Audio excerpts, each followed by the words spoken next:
En Radio Intereconomía, Pulso Geopolítico. Análisis sobre los nuevos desafíos mundiales. Presenta Rafa Jiménez.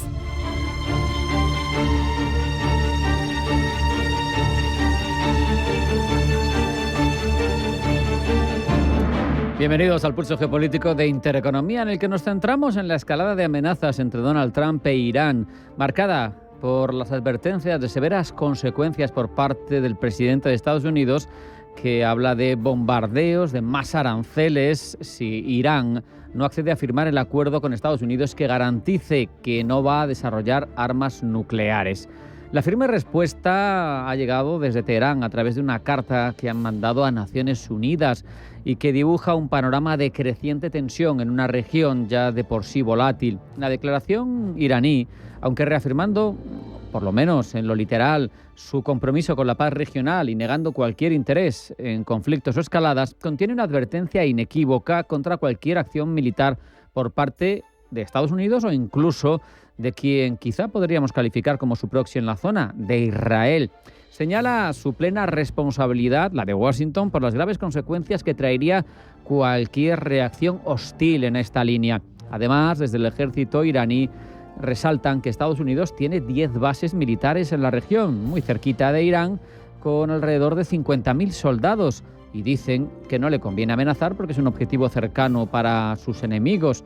Al final esto es un juego de advertencias. En cualquier caso, parece que está bastante desequilibradas las fuerzas hacia Estados Unidos, obviamente. Pero este intercambio de amenazas alimenta la preocupación de que Irán, por otro lado, pueda hacer justo lo que le intentan prohibir e intensificar sus esfuerzos para obtener armas nucleares. La percepción de una amenaza existencial, especialmente si se materializan los ataques estadounidenses en forma de agresiones preventivas, podría llevar a Teherán a considerar que la posesión de bomba atómica es la única garantía real para su seguridad futura, como por otra parte le sucede a Corea del Norte. No creo que haya nadie todavía en el mundo que piense que Corea del Norte, si no tuviera armas nucleares, seguiría siendo un país independiente. Un Irán nuclear representaría un cambio de paradigma fundamental en la región, ampliaría sus capacidades defensivas, pero desataría una dinámica de inseguridad, de proliferación de un armamento que es más que preocupante y además que puede dar, todo esto si sigue escalando, motivo de otras agresiones, la posibilidad de que Israel, situándose directamente amenazado por un Irán nuclear, o Estados Unidos, bajo una administración que prioriza la contención, en cualquier caso es agresiva también en paralelo, pudieran lanzar ataques preventivos, es un escenario que no puede descartarse. Hay que acordarse, aunque no estaban en funcionamiento, cómo se bombardeó a principios de los años 80 por parte de los F-16 israelíes la central nuclear que estaba desarrollando y construyendo el régimen iraquí de Saddam Hussein. Había peligro de que pudiera generar enriquecimiento y aprovechamiento de residuos nucleares, pues bombardeo tu central nuclear y me la quito de encima. Tal acción, aunque buscara neutralizar una amenaza nuclear, desde luego tendría consecuencias más que preocupantes para la región y probablemente para la estabilidad global.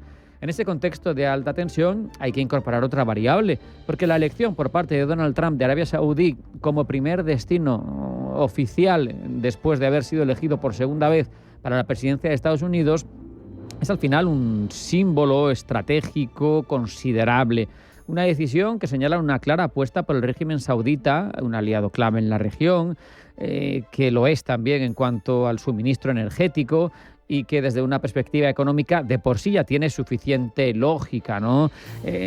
Estrechar aún más si cabe los lazos comerciales y de inversión, asegurar la estabilidad del suministro petrolero, pero estratégicamente esa reafirmación de la alianza entre Washington y Riad en un momento así también tiene otras lecturas de índole geopolítica para compensar a una China que no hace más que tener un apetito cada vez más voraz por el crudo, pero que Estados Unidos, siendo productor, sigue importando millones y millones de barriles diarios de petróleo, pero además se puede leer en clave también de geopolítica islámica, la histórica rivalidad entre Arabia Saudí e Irán por el liderazgo de la comunidad islámica mundial sigue estando en el aire.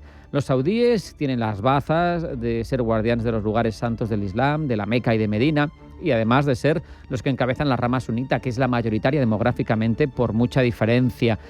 Pero Irán, como gran potencia chiita, ha buscado tradicionalmente su liderazgo desde un punto de vista más resistente, ideológico, político, con las minorías chiitas de toda la región de Oriente Medio con apoyos a Hezbollah, a Hamas, a los hutíes en Yemen, pero también con la beligerancia mucho más intensa hacia quienes han hecho de algunos pueblos como los palestinos una lucha continua en la que no han puesto ni los intentos de ayudar, ni las presiones internacionales desde los saudíes, sino que han sido presiones que han llegado desde el régimen iraní. Por lo tanto, para los ciudadanos de muchos de esos países sunitas, ha sido un régimen chiita, teocrático, el que ha representado sus reivindicaciones, y eso hay que tenerlo en cuenta.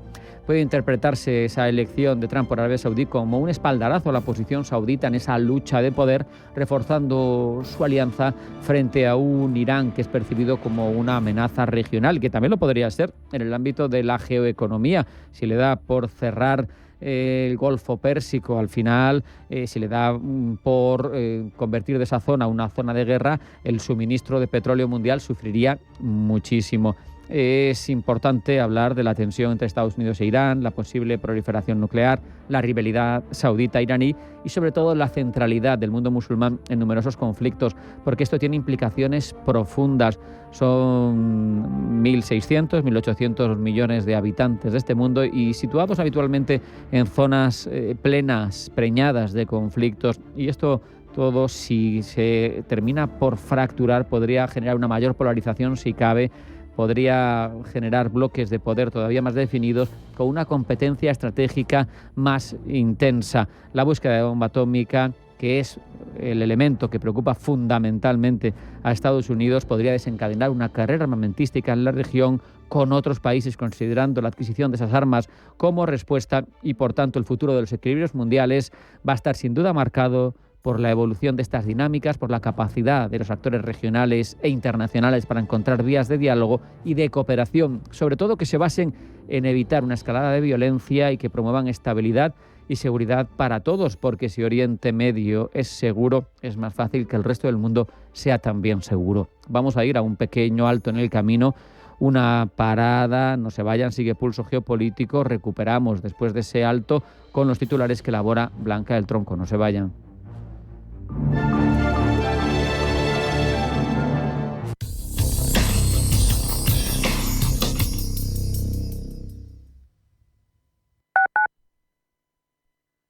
Abuelo, quiero trabajar, pero me piden 1000 cosas digitales. Apúntate a los cursos gratis de Madrid Aula Digital. Yo fui el otro día a uno. ¿Tú? Claro, aprendí a evitar fraudes en Internet y hasta manejo mejor el móvil. También hay cursos para ayudarte a encontrar empleo. auladigital.comunidad.madrid. Me inscribo ya. Proyecto financiado por la Unión Europea. Next Generation. Plan de recuperación. Gobierno de España. Comunidad de Madrid. Somos aquello que siempre quisiste ser. Creamos aquello que siempre quisiste tener. Las reglas del juego han cambiado. Somos traders. Operamos. Black Bear Broker. El broker de los traders. Si has sufrido violencia sexual, llama al 900-599-316. En el Centro de Crisis 24 Horas de la Comunidad de Madrid te ofrecemos atención psicológica, asistencia jurídica y apoyo social. Siempre disponibles para ayudarte. 900-599-316. No importa la hora ni el día, estamos siempre para ti. Campaña financiada por la Unión Europea. Next Generation. Plan de recuperación Gobierno de España. Comunidad de Madrid. Un acontecimiento histórico. La máxima promesa del toreo, el novillero Marco Pérez, toreará 6 novillos en solitario en la Feria de San Isidro. Toda una gesta que no te puedes perder el 30 de mayo en la Plaza de Toros de las Ventas. Recuerda, 30 de mayo. Compra ya tus entradas en las-ventas.com.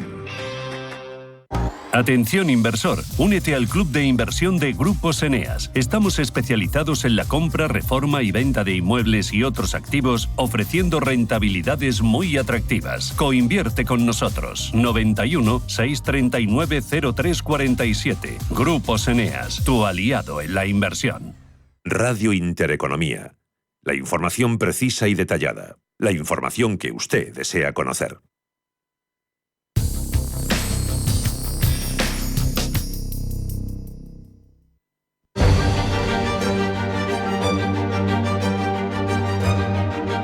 En Radio Intereconomía, Pulso Geopolítico. en el que ya vamos con toda la información más relevante de la jornada. Primero en forma de titulares que elabora Blanca del Tronco. Blanca, bienvenida, buenas tardes. Buenas tardes. El terremoto de Birmania deja ya más de 2.000 muertos y pocas esperanzas de hallar supervivientes. Pasados 4 días del terremoto que sacudió Birmania, las autoridades van perdiendo la esperanza de encontrar supervivientes. El número de víctimas mortales asciende a 2.719, con más de 4.500 heridos y 441 desaparecidos. Los grupos de ayuda continúan llegando a la zona más afectada del país y desde allí informan de que existe una necesidad urgente de refugio, alimentos y agua. En Gaza, entre tanto, Israel continúa con su ofensiva. Miles de gazatíes emprenden un nuevo desplazamiento forzoso en el área sureña de Rafah después de las advertencias israelíes de que atacará esa zona, donde se encontraron hace 2 días los cadáveres enterrados de 15 paramédicos tras un ataque israelí, de cuyo hallazgo se esperan más detalles este martes de la Defensa Civil de Gaza. Israel vuelve a atacar además Beirut. En concreto, los suburbios meridionales de la capital libanesa, conocidos como Dayi, en una acción contra el grupo chií libanés Hezbollah, que ha provocado la muerte de 3 personas y una nueva violación de alto el fuego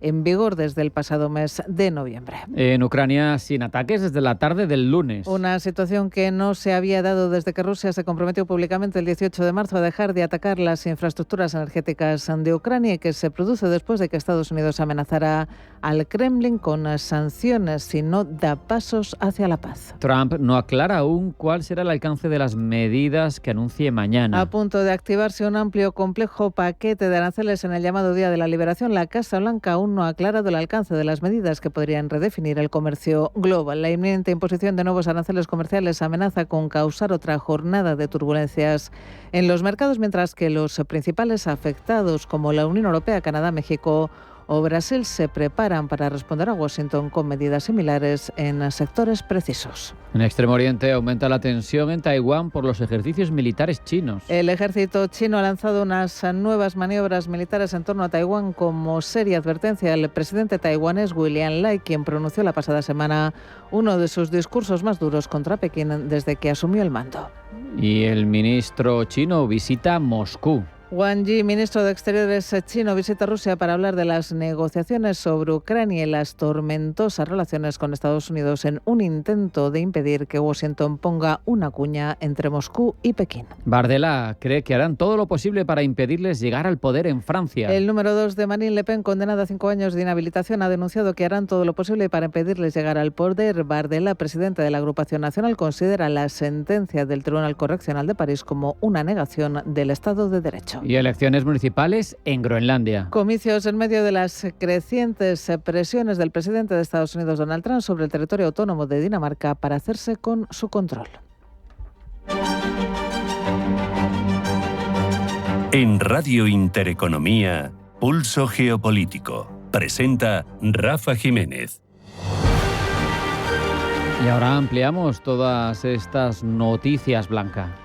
El Día de la Liberación, en el que Donald Trump anunciará qué aranceles impondrá a sus principales socios comerciales, ya está aquí. Los expertos vaticinan que será incluso peor de lo anunciado. Mañana el presidente estadounidense podría ofrecer detalles sobre los aranceles recíprocos y serán, dicen los expertos, claramente negativos. Juan Pablo Calzada, economista y asesor financiero.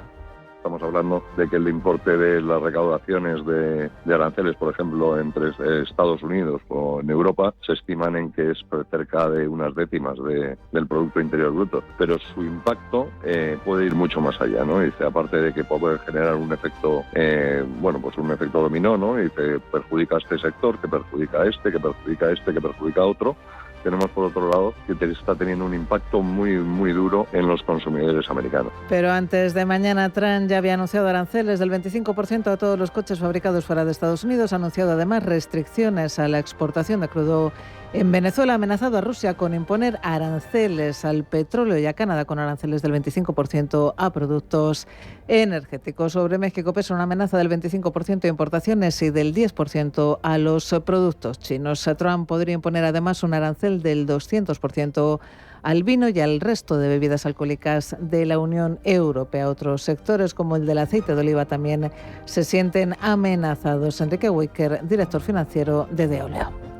Aproximadamente el 95% de todo el aceite que consume lo tiene que importar, y bajo esa perspectiva, y es un poco el diálogo que tenemos con las autoridades americanas a través de la Asociación Americana del Aceite de Oliva, realmente imponer aranceles no parece que beneficie a nadie, porque el consumidor le va a poner el producto más caro, menos accesible, pero es un producto que no se fabrica en Estados Unidos. Como digo, más del 95% lo tiene que importar, y es un producto que es base de la dieta mediterránea. Una auténtica guerra comercial que, como acabamos de escuchar, no favorece a nadie. Pablo García, director de Divacons Alfa Valio.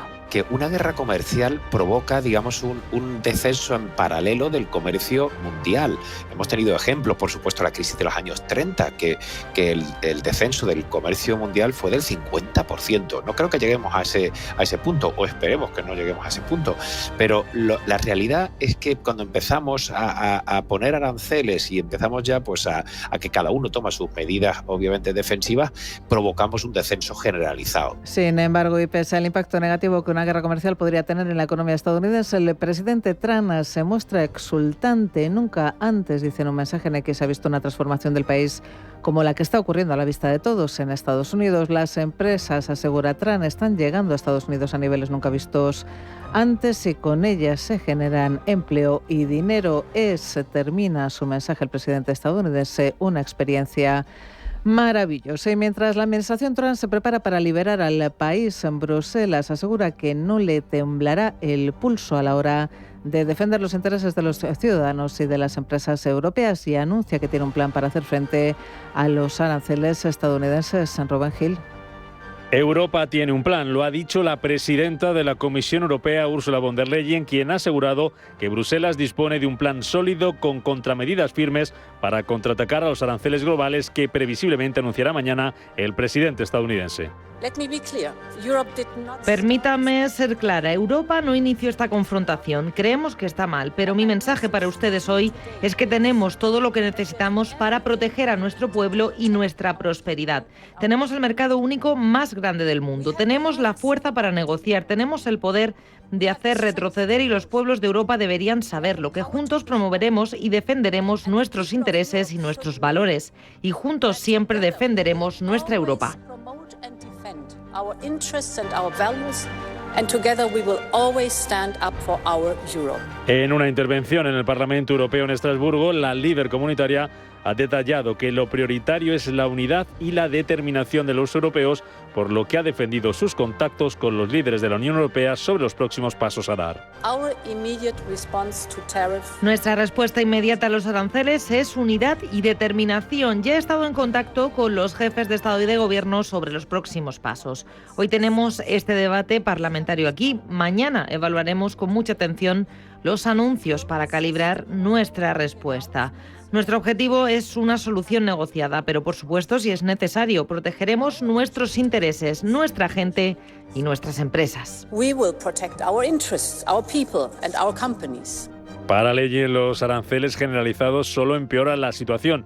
Son impuestos, dice, que pagarán los ciudadanos. De momento, Bruselas ha optado por la cautela y esperar a conocer el alcance exacto de la nueva política arancelaria antes de tomar una decisión sobre su respuesta.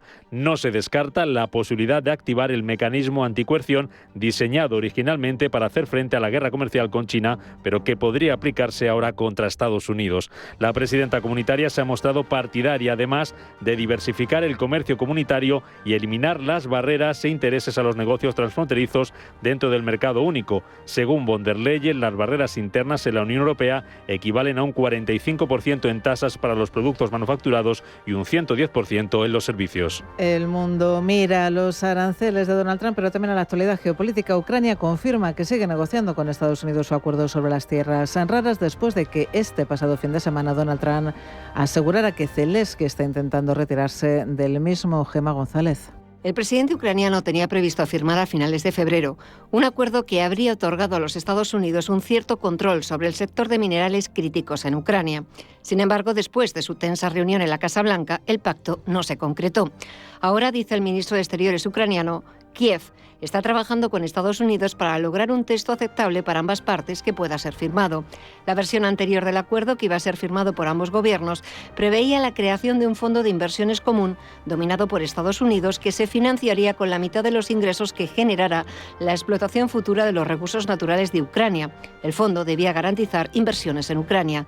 Según publica la prensa ucraniana, la última versión del acuerdo incluye condiciones menos ventajosas para Kiev, como la obligación de ofrecer a Estados Unidos prioridad en cualquier proyecto de explotación de sus recursos. Trump exige a Kiev firmar el acuerdo y espera recuperar el dinero que ha gastado Estados Unidos en apoyar a Ucrania en esta guerra con el dinero que generen los recursos ucranianos. Las tierras raras y los minerales críticos, entre los cuales se incluyen el litio, el cobalto, el grafito y el níquel, tienen un papel clave en la fabricación de una amplia variedad de productos tecnológicos. Y con menos de 30 años, Joan Bardella se perfila como el sucesor de Marine Le Pen al frente de la extrema derecha en Francia, en un momento en el que el tablero político en el país vecino ha saltado por los aires tras la sentencia condenatoria contra la líder francesa Pablo Janone. Ayer Marine Le Pen quedó inhabilitada de manera inmediata tras ser acusada por malversación de fondos públicos. Ahora no podrá presentarse a las presidenciales para 2027, una situación que la ultraderecha condena al ser ella la candidata que lideraba las encuestas. En general se habla de la vulneración al Estado de Derecho, pero las palabras más duras llegan de la propia Le Pen, que hoy, junto a su bloque político, Agrupación Nacional, ha tachado de bomba nuclear el fallo del juzgado de París. El sistema ha sorti la bomba nuclear. Dice que está utilizando el sistema, un arma contra ellos, ya que están a punto de ganar las elecciones. Sienten que todo lo que han hecho ha sido inútil y están dispuestos a poner una marcha atrás. Y las cosas, prosigue, están muy claras. No vamos a permitir que esto ocurra. La tutela de su partido quedaría ahora en manos de su sucesor natural, Jordan Bardella, quien considera que la decisión judicial ha sido desproporcionada. Je considère que cette décision est disproportionnée. Dice que no se ajusta a la filosofía de la jurisprudencia del Consejo Constitucional y que en lo que respecta a este caso en su conjunto es una negación pura y simple del Estado de Derecho, puesto que se ha violado el derecho. Por su lado, el actual primer ministro de Centro, François Bayrou, ha lamentado presuntamente que este tipo de situaciones solo se dan en Francia y que siembran dudas entre la confianza de los ciudadanos hacia el sistema de justicia. Los diputados macronistas, avergonzados ante las declaraciones del primer ministro en funciones, electo por el propio Macron, han respondido que se debe defender la independencia del Poder Judicial. Es preocupante, dicen, ver a líderes políticos cuestionar esta decisión, sobre todo si se trata del primer ministro. Entre tanto, la noticia de la inhabilitación de Le Pen llega a la Casa Blanca, donde Donald Trump la recibe de manera chistosa y encuentra similitudes con su propia situación personal. That's a big deal. That's a very big deal. I know all about it, and a lot of people thought she wasn't. Es muy serio. Yo sé todo al respecto y mucha gente pensaba que no iba a ser condenada por nada. Y no sé si esto cuenta como una condena, pero la prohibieron presentarse a elecciones por 5 años y ella es la principal candidata. Eso suena como a este país. Si queda alguna duda sobre a qué se refiere con esto Trump, Tammy Bruce, portavoz del Departamento de Estado de los Estados Unidos, lo menciona de manera casi coordinada. Tenemos que hacer más como Occidente que solo hablar de valores democráticos. Debemos vivirlos. La exclusión de personas del proceso político es especialmente preocupante, como el uso agresivo y corrupto de la ley contra el presidente Trump aquí en Estados Unidos. Apoyamos el derecho de todos a expresar sus opiniones en el espacio público, estemos de acuerdo o no. En Europa, ya ayer compartieron sus apoyos Víctor Orbán, Santiago Abascal y Matteo Salvini.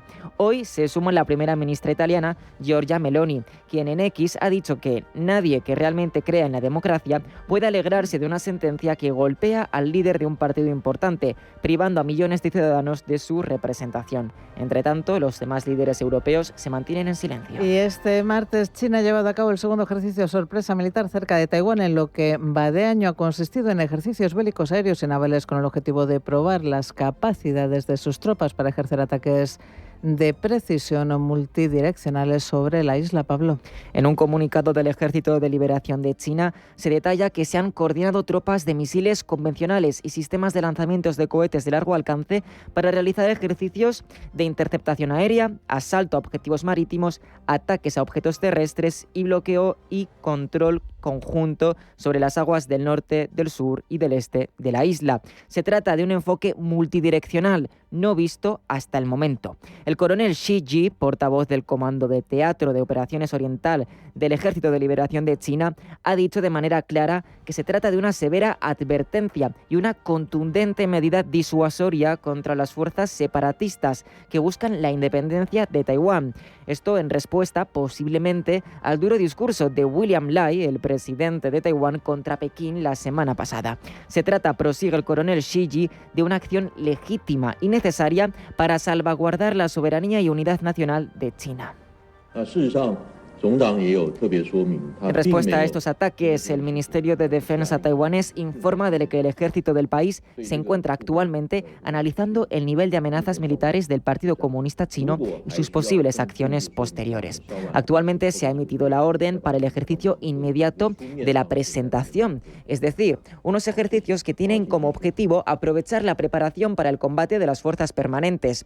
En la etapa inicial, explica el Ministerio de Defensa, las fuerzas de preparación para el combate se utilizarán en estado normal para hacer frente a la situación. En el futuro se decidirá si se eleva el nivel y a tales efectos se entra en la etapa de alerta reforzada. Esto dependerá, claro está, de si hay un aumento de las amenazas o cambios en las posibles acciones del enemigo. Se trata de una segunda maniobra sorpresa de Pekín en lo que va de año. En febrero se realizaron acciones militares a 74 kilómetros del suroeste de Taiwán, donde se detectaron 32 aeronaves chinas, incluyendo cazas J-11 y aviones de alerta temprana KJ-500. La distancia en esta ocasión habría sido similar. La principal diferencia estaría en el enfoque que ha adoptado el ejército chino, la multidireccionalidad de los ataques. A pesar del matiz diferencial, para la población taiwanesa es algo que se enmarca en la normalidad.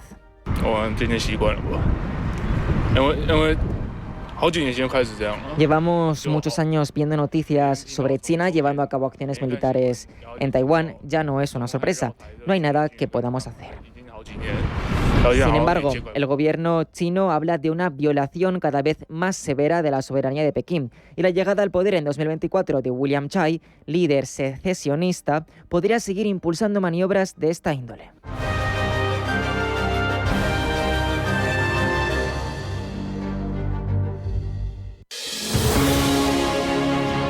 Desde Caja Rural queremos apoyar a quienes permanecen aquí y depositan su confianza en nosotros por cercanía, eficacia, profesionalidad y compromiso con nuestra tierra.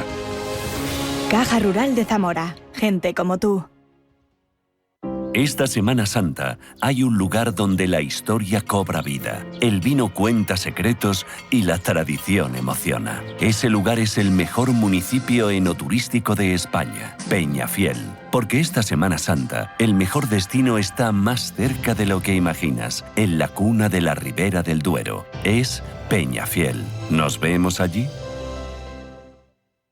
La aventura llega a la gran pantalla de Cine Yelmo. Una película de Minecraft trae acción y emoción en cada bloque. No te la pierdas este 4 de abril en Cine Yelmo. Compra ya tus entradas y vive la experiencia en pantalla grande. Una película de Minecraft disponible en todos nuestros formatos. Salas Premium, Macro XE, salas Dolby Atmos, sala Junior, salas 4D y también en versión original. Solo en Cine Yelmo una película de Minecraft. Estreno 4 de abril. ¿Te la vas a perder? La Hora de Miguel Ángel es un programa dedicado a la salud y la prevención de enfermedades. Con un lenguaje claro y sencillo, te explica cómo llevar una vida saludable. La Hora de Miguel Ángel, todas las noches a las 12 en Radio Intereconomía.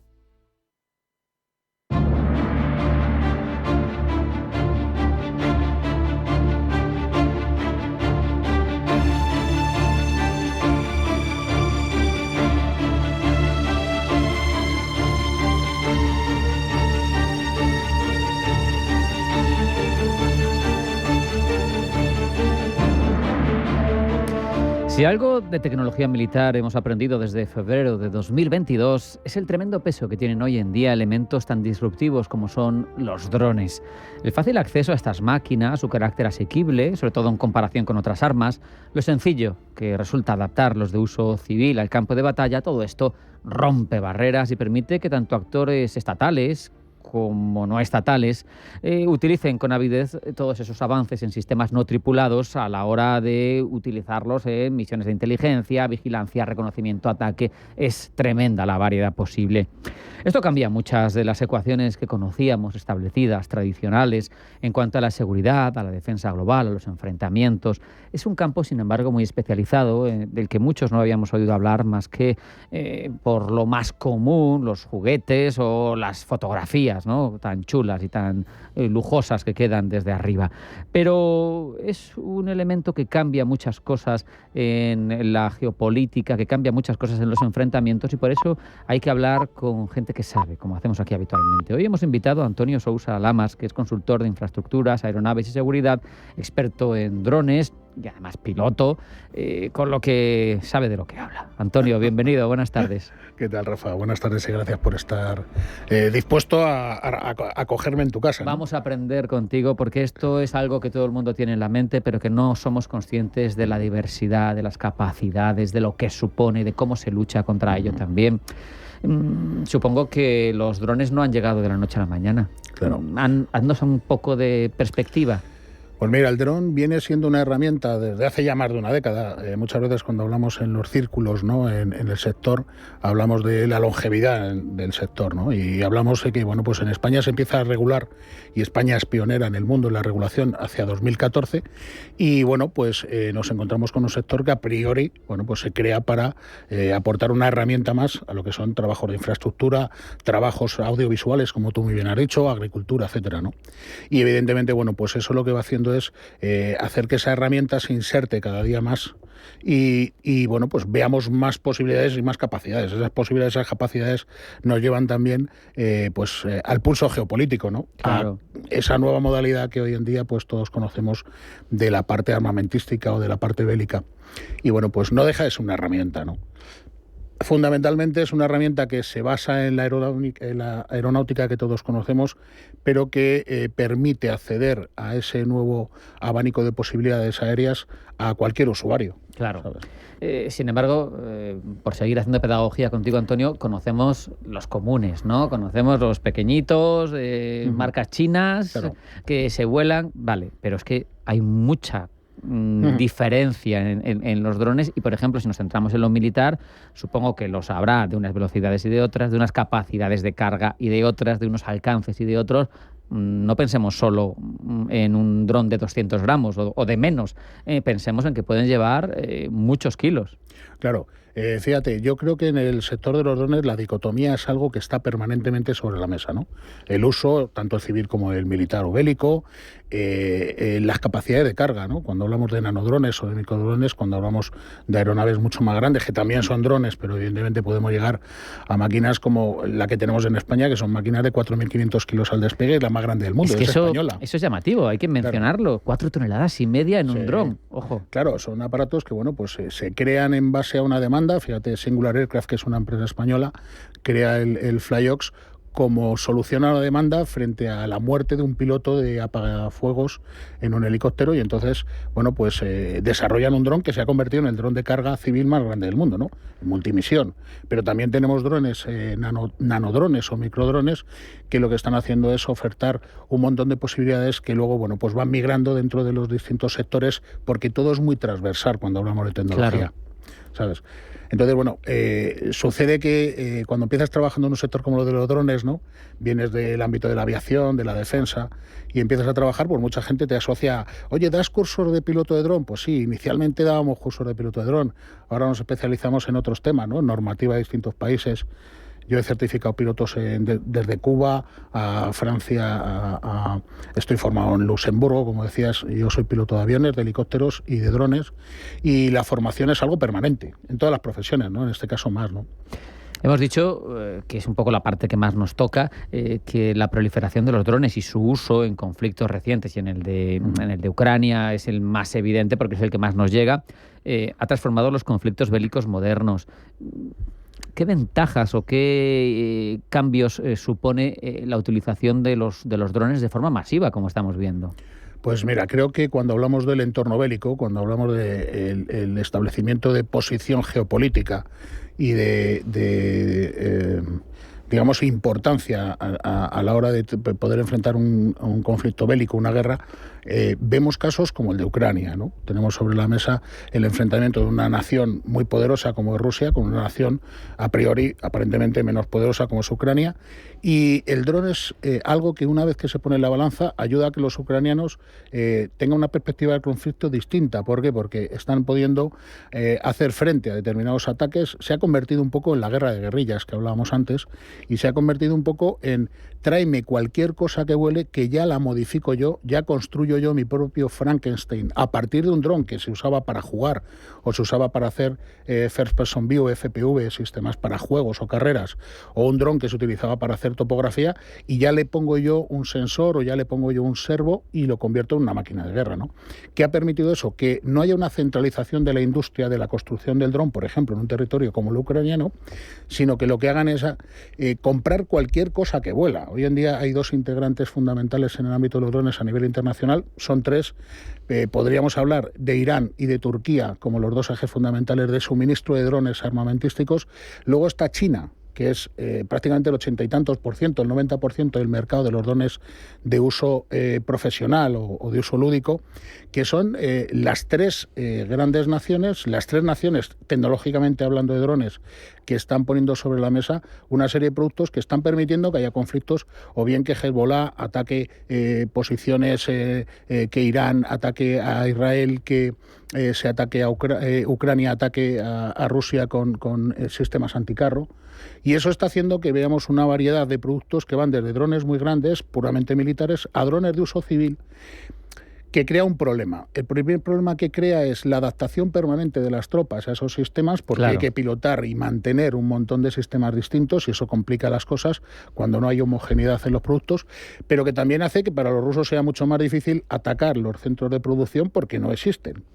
Si Ucrania está comprando drones, por poner un ejemplo, a China, o está comprando drones a Turquía, y esos drones que están comprando vienen de fuera de sus fronteras, y lo único que hacen es modificarlos para cambiar la estructura en cuanto al sistema de transmisión electromagnética y utilizar otras frecuencias, o utilizar sistemas de guiado diferentes al GPS, utilizar 5G o sistemas de navegación ópticos, pues al final lo que están haciendo es descentralizar la producción y ser mucho más difícil para los rusos atacar esos centros de producción que no existen. Claro, porque estamos hablando de las posibilidades que otorgan esos drones, pero también se lucha contra ellos. Hay herramientas, bueno, pues intentar deshabilitar o interceptar el GPS que dirige al dron, pero también los propios drones pueden llevar otros sistemas que no estén vinculados al GPS. Hay mucho juego ahí posible. Mira, hay dos partes, como te decía antes, la dicotomía es algo que está permanentemente presente en el sector de los drones. Y una de las dicotomías es la diferencia, cuando hablamos del dron bélico, la diferencia en el ataque, si buscamos un ataque quirúrgico o si buscamos un ataque por desgaste masivo. Significa que si utilizamos drones de forma individual para hacer un ataque, por ejemplo, a través de una ventana, que requiera inteligencia artificial incluso para reconocer la cara de un individuo y poder atacarlo, o utilizamos como se hizo por parte de Irán en el ataque a Israel con casi 200 drones, 300 y pico los famosos enjambres, ¿no? Sí, efectivamente. Entonces, bueno, eso se produce pues por muy buenas defensas aéreas que tú tengas, cuando se produce una llegada de 200 y pico aparatos entre drones y misiles de corto o medio alcance, y no hay defensa que pueda con eso, ¿no? O sea, no hay cúpula de hierro que valga, claro, no hay nada. Satura y... ¿Qué sucede? Que bueno, pues los sistemas que están basados en GPS, los rusos, una de las cosas que han aumentado enormemente es la parte tecnológica en la disrupción de señal electromagnética y la disrupción o el spoofing o el jamming para los sistemas GPS, de manera que intenten, bueno, pues parar esos drones antes de llegar al destino. Y por otro lado, lo que se ha hecho es incrementar, por ejemplo, la inteligencia artificial de los drones a base de modificar el SDK y de meter sistemas ópticos que permitan o bien interpretar lo que el dron está viendo y tomar decisiones, o bien que un piloto en remoto lo pueda hacer. ¿Eso qué permite? Permite salvaguardar, en principio, al operador, al piloto, a costa de las vidas, evidentemente, del enemigo, ¿no? Claro. Entonces, Quiero, aunque vamos a tocar muchos asuntos distintos porque tenemos tiempo, pero has sacado a colación una variable que me interesa. Has hablado de Turquía. Turquía fue capaz de poner en marcha una industria armamentística potente en relativamente poco tiempo, haciéndola girar en torno precisamente a tecnologías disruptivas como los drones. Yo te pregunto ahora mismo que estamos en este ecosistema que bulle de la necesidad de defendernos de los cientos de miles de millones del programa Rearm Europe. Yo te pregunto, ¿se puede generar una industria, por ejemplo, del dron bélico en un país como España en poco tiempo o se requiere un cierto expertise? Yo creo que el expertise es algo que ha cambiado con la tecnología. Hoy en día ya no hay lugares lejanos, no hay noticias que tarden en llegar de un sitio a otro del globo, y lo que ha hecho ha sido poner sobre la mesa los conocimientos no últimos, pero prácticamente últimos en tecnología, y que todo el mundo pueda utilizarlos, porque las redes han abierto ese acceso, ¿no? ¿Qué permite? Pues permite que países como Turquía estén exportando una cantidad de drones a países que son de su área de competencia política y donde tienen interés geoestratégico, para poderle convertir, como tú muy bien has dicho, o a Irán, en auténticos productores de drones bélicos. Cuando esa pregunta la incorporamos al territorio nacional y vemos en España ya empieza a haber una incipiente tecnología del dron. Ya hay empresas puramente españolas, Producto España, que llamamos nosotros, o Marca España, que han sido drones pues que han empezado a trabajar y a construirse en base a las necesidades del mercado nuestro, que eran principalmente la agricultura y las infraestructuras, y que evidentemente también han dado de comer o se están surtiendo del ámbito militar. Y he de decir que en España, bueno, tanto el Ejército Español como nuestras fuerzas y cuerpos de seguridad, tanto las fuerzas y cuerpos de seguridad del Estado como las policías autonómicas y las municipales y locales, ya tienen unidades específicamente preparadas con drones, que empezaron siendo drones chinos en la mayoría de los casos, y que ya cada vez van migrando a producto más nacional, o producto que, aun no siendo 100% puramente nacional, porque hoy en día en tecnología eso es muy difícil, sí están logrando personalizar el producto en base a las necesidades. Quiere decirse, es muy difícil comprar un producto chino y que el chino modifique el producto a tu necesidad, porque venden miles y miles y miles. Mientras que el producto nacional, el producto español, que va dirigido bien a defensa o bien al cliente particular que desarrolla infraestructuras o que hace tratamientos agrícolas, sí necesita una ayuda que sí tiene de primera mano. Y eso creo que es bastante ventajoso. El producto, evidentemente, es un producto más caro cuando hablamos de producto nacional, pero es un producto tan bueno en calidad como el producto asiático, y además no deja de tener una cosa que es indudablemente una ventaja, y es que tienes en la puerta de tu casa tienes al que lo ha construido y al que lo ha programado, ¿no? Y que no tienes miedo de tener un caballo de Troya, información, ¿no? Claro. Eso es muy cuestionable, no se sabe si, pero se supone que sí los hay. Eso ha pasado, fíjate, eso está muy bien traído, porque el papel de China, yo te he hablado de Irán y te he hablado de Turquía como principales focos del despliegue armamentístico de drones. China yo creo que ha sido el principal país donde se han utilizado drones para el uso armamentístico, no puramente para matar gente, pero sí para la fase de inteligencia, la fase de investigación, inteligencia, espionaje. Y bueno, pues China sí que es verdad que a través de sus distintas plataformas lo que ha ido viendo es cómo primero Estados Unidos y luego Europa han ido cerrando puertas por ese flujo de datos que era un poco...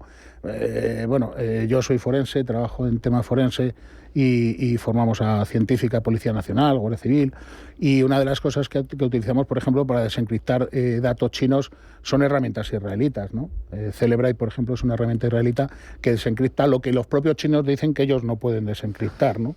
Bueno. ¿Qué hacen los chinos para ganar mercado y cuota de mercado? Bueno, pues establecen salvaguardas normativas en las cuales, bueno, pues limitan la exportación, establecen nodos de distribución local. Ahora las empresas chinas de más calado internacional están centralizando las ventas a través de un dealer directo en las zonas europeas, en distintos países de las zonas europeas, para intentar, bueno, pues vender esa parte de aseguramos más el producto del dato, porque el dato es fundamental, ¿no?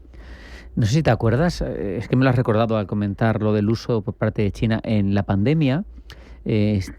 Habrán trascendido millones de imágenes, pero yo tengo grabada una que era en una zona rural china, una señora saliendo de la casa cuando estaba prohibido, y las imágenes de un dron acercándosele y diciéndole para casa.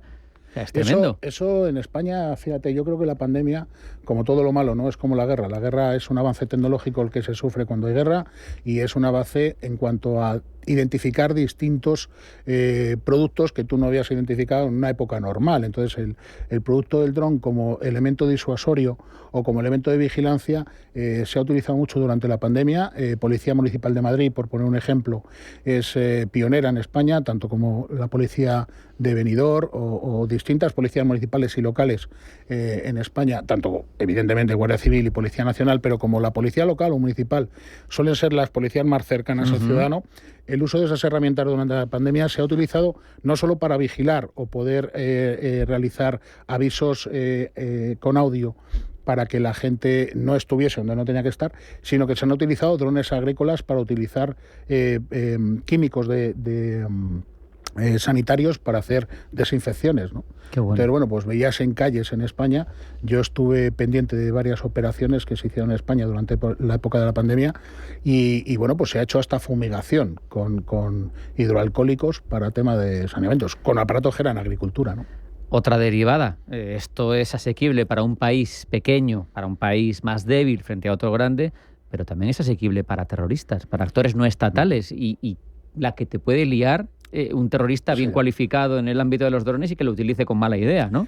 Es así, pero mira, ahí llegamos a un problema que yo siempre he participado y participo de los grupos de trabajo de normalización, tanto a nivel nacional como local. Ahora en Madrid, por ejemplo, yo participo de los grupos de trabajo para la nueva redacción de la Ordenanza de Movilidad Aérea Urbana, supuestamente para tener logística y transporte de pasajeros. No hay limitaciones ni nada, ¿eh? Ahí no sé si la competencia es de ENAIRE. Hay muchas pero es complicado, ¿eh? Claro, el problema de eso, ¿qué significa? Yo que vengo de participar en Europa en distintos proyectos o a nivel nacional con la Agencia Estatal de Seguridad Aérea o a nivel municipal, ¿no? Tanto en Benidorm como en Madrid, por poner un ejemplo, lo que te encuentras es que Europa sobrenormaliza. ¿Qué sucede? Que eso frena la industria también, ¿no? Entonces, priorizamos la seguridad muchas veces con mayúsculas o excesivamente mayúsculas frente a lo que es el desarrollo industrial. En otros países no pasa, ¿no? En España, en Europa en general, tenemos una sobrenormalización en este sector y lo que está haciendo es que muchos de nuestros operadores tengan que cerrar las puertas, ¿no? Cuando hablamos de trabajos profesionales, ¿no? Fotografía, telemetría, ingeniería, etcétera, ¿no? Agricultura incluso. Y aunque bueno, pues nuestra Agencia Estatal de Seguridad Aérea se pone las pilas y los clústeres, que hay distintos clústeres que están trabajando, como el SIAM, que es un clúster de innovación en movilidad aérea, están apostando porque esa normalización sea un poquito más laxa, aunque sea comprensiblemente segura. Pero la normalización en Europa no frena, no tanto como en Estados Unidos y mucho menos como en Asia. Eso hace que nuestros productos, pues evidentemente, encarezcan mucho el precio del producto de salida a Europa, aunque luego evidentemente son productos de mucha calidad, ¿no? Hemos tocado también antes la inteligencia artificial. La inteligencia artificial que tanto, al final es una herramienta, como los cuchillos, no son ni buenos ni malos, pero claro, esto te plantea como neófito desde fuera. Oye, ¿y si detrás del dron no hay un soldado? Hablo de los drones de guerra, decidiendo si soy su objetivo o no. Claro. Si no se lo dan a una inteligencia artificial y decide ella si me mata o no, ahí hay un debate ético profundo. No lo habrá. Es más, mira, yo suelo dar muchas conferencias de esto y hago formaciones en distintas universidades y siempre pongo el mismo ejemplo. El día de mañana alguien lo que hará será hackear tu nevera, que tu nevera tiene un dispositivo que va a pedir cuando note que falta leche o falta agua. Sí, el IoT, claro, famoso. Pues llegarás a tu casa y verás que hay un camión de leche descargado en la puerta de tu casa y tu propia nevera te dirá o me ingresas no sé cuántos bitcoins o mañana vas a tener 2 camiones de huevos. O irás en tu coche y de repente se cerrarán las puertas y sin dejarte tocar el volante te dirá, oye, este coche corre, a ver si frena contra aquel muro, ¿no?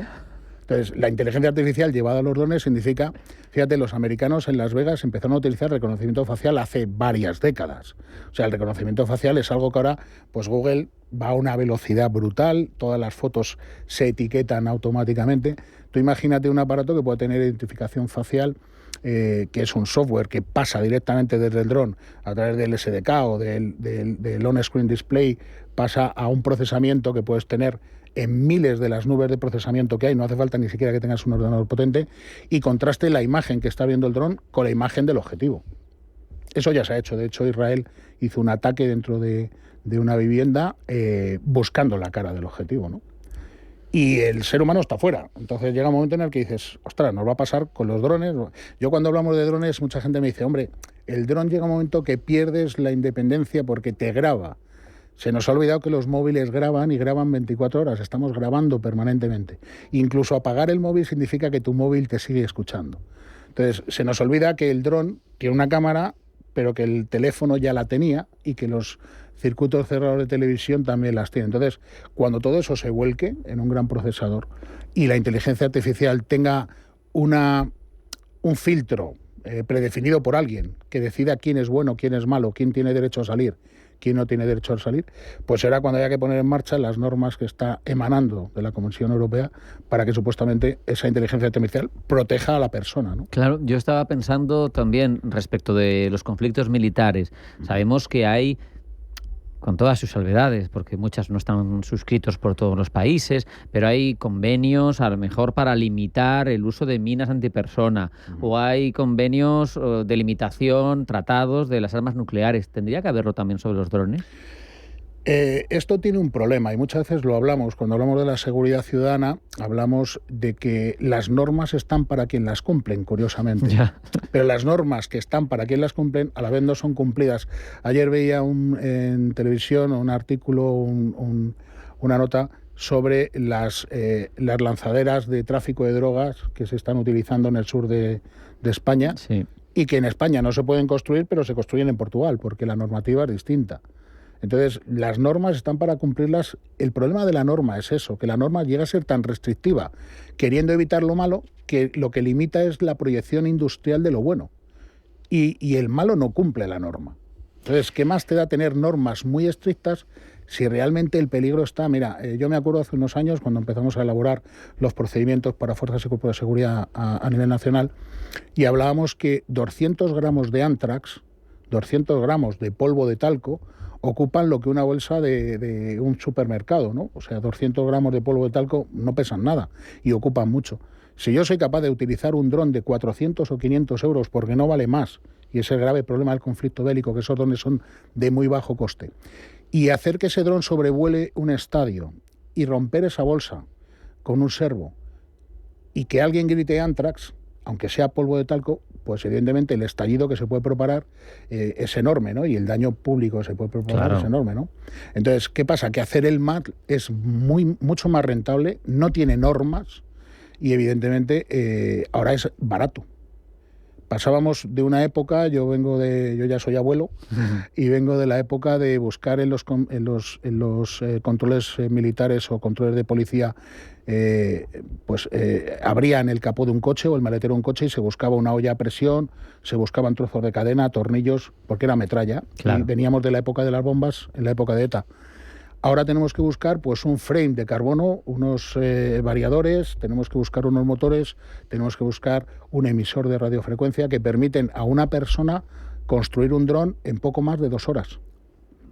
Por costes inferiores, Rafa, a 200 o 300 euros. ¿Cómo se lucha contra eso? Por un lado, te pido dos respuestas. Una, ¿cómo lucha un país contra la posibilidad de sufrir ataques, enjambres de drones? No sé en qué tiene que invertir, si en tecnología, en inhibidores de GPS, no lo sé.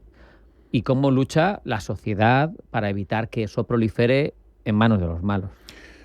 Mira, la primera parte es dotación a las fuerzas y cuerpos de seguridad y al ejército para que tengan herramientas para luchar en el mismo rango.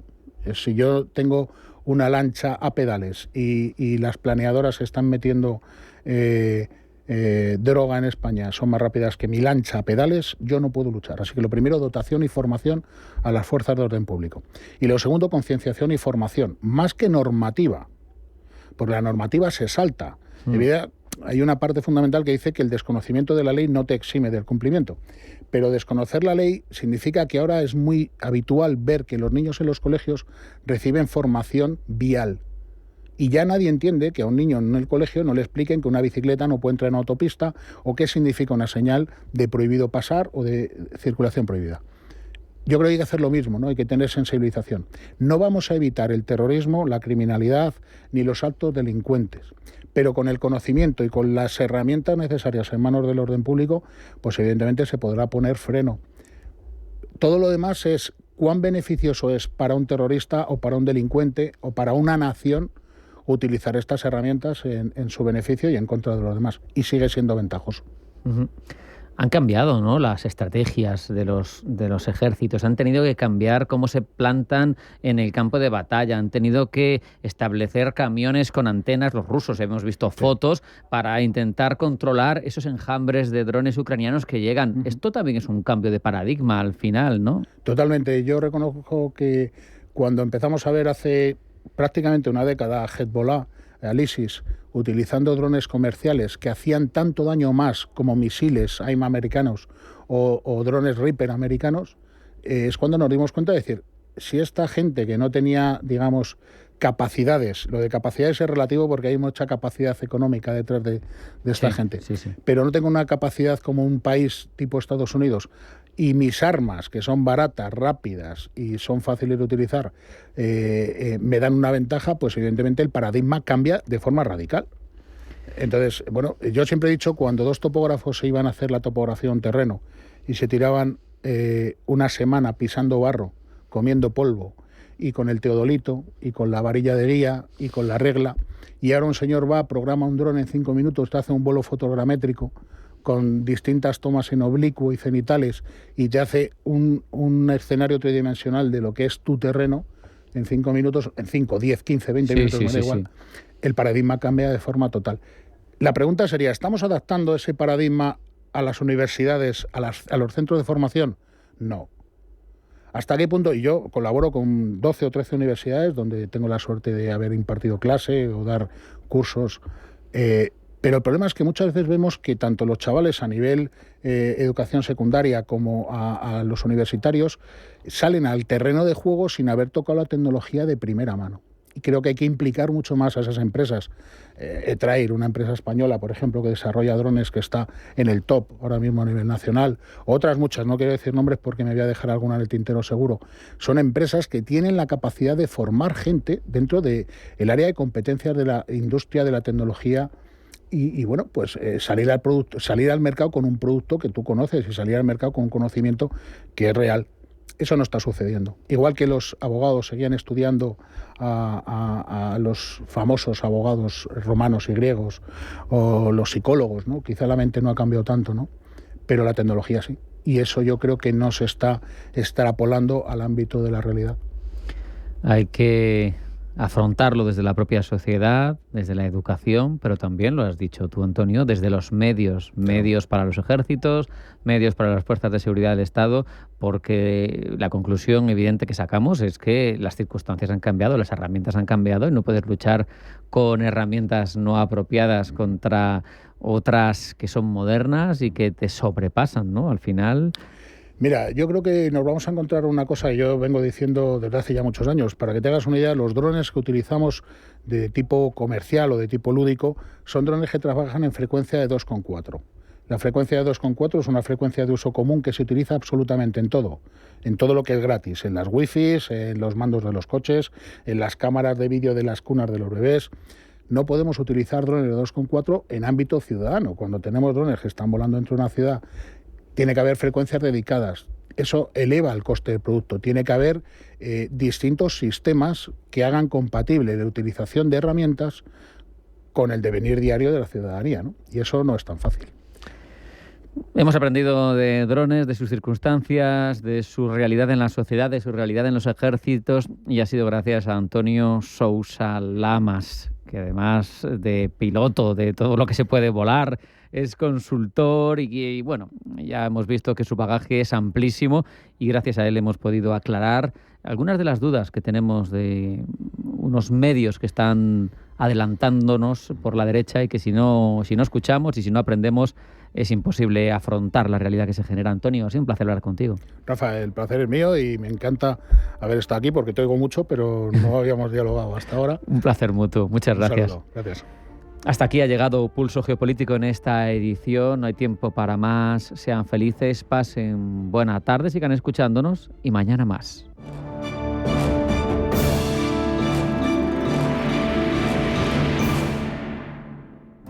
¿Eres de los que invierte en temáticas? Entra en bancobig.es y explora todas nuestras temáticas de inversión. Ponemos a tu disposición las herramientas para tus operaciones de forma 100% digital. Banco Big. Nos mueven tus valores. Debes saber que toda inversión conlleva el riesgo de pérdida de capital. En Finaccess Value queremos ayudarte a conseguir tus objetivos financieros. Finaccess Value, gestión de patrimonios centrados en la prudencia y la gestión del riesgo. Un enfoque global y más de 20 años del grupo Finaccess nos avalan. Más información en finaccessvalue.es y en el 91 737 4114. Finaccess Value, agencia de valores, figura inscrita en CNMV con el número 301.